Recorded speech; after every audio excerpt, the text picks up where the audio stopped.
Getting older, it's not that bad. I'm going to tell you very honestly what it has felt like for me to go from child to teenager to young adult. Now I am 40. I'm going to be 41 in a couple of months. When you're a kid, you are the center of the universe.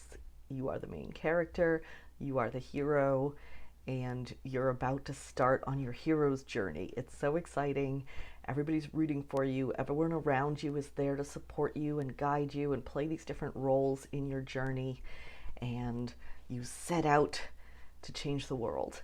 Next, for me, I was going to college and figuring life out, and that was great. And then after college, there was kind of a desert of like, well, what am I now?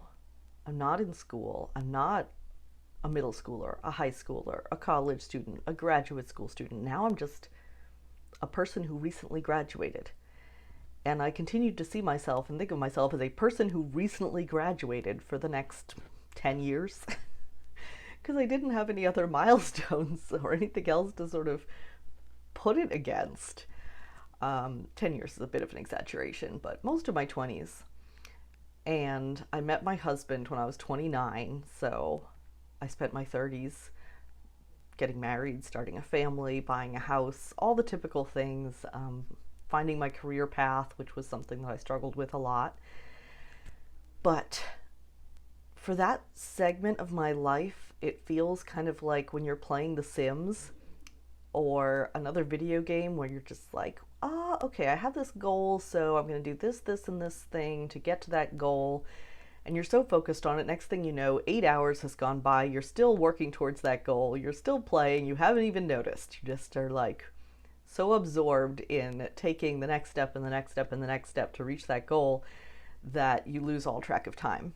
And for me, that is your 20s and 30s. It flies by as you're focused on what is your next goal and how are you going to get there.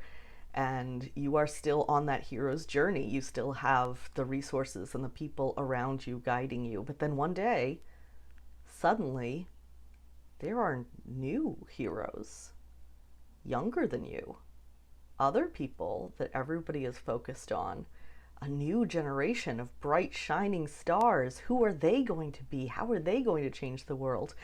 And you go, wait a minute, I wasn't finished. I'm still on my journey.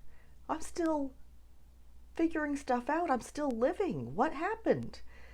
And now you start to feel a little bit more like an NPC, like you're the support character. You're there to help and guide that next generation as they become the heroes of the story. And that's tough. It's a hard transition to make. You have spent a long time seeing yourself as the main character, as the one that everybody's waiting to see what you do. And then it's over. And there's new people taking on that mantle. Some people don't make that transition well at all. I think there's a lot of people my age who are holding on to that feeling of being the main character, and I think it makes them unhappy. I think it's better to graciously pass the torch, accept your role, and enjoy the things that you have been working towards for those 20s and 30s.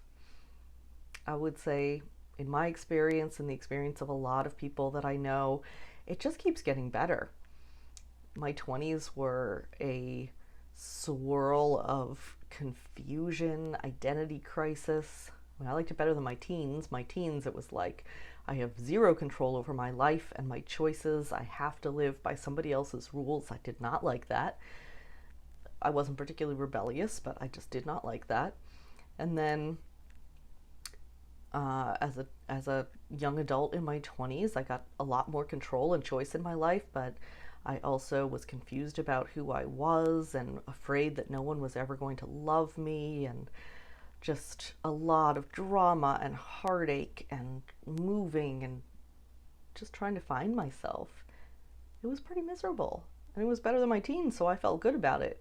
But then I got to my 30s and I was married to this wonderful man, and we were coming up on our 10-year anniversary this summer, and we still had our challenges, but something about being in my 30s, I just let go of caring about what other people thought, about obsessing over, well, what if somebody says my hair looks funny, or, criticizes if I have, I didn't put on makeup, right? Oh, I have a little lip gloss.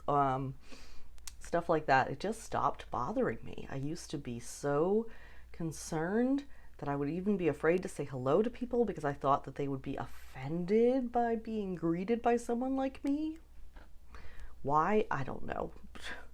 The brain is weird. So it got better.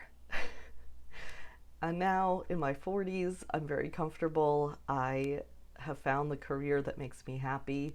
I am not as successful as I need to be, as I want to be, but I'm making the right steps towards it. I have 2 beautiful children who are a handful, but so it goes. And life is good. So, from the perspective of a millennial transitioning into middle age, it's not so bad. You'll probably join me here one day, and it'll be okay.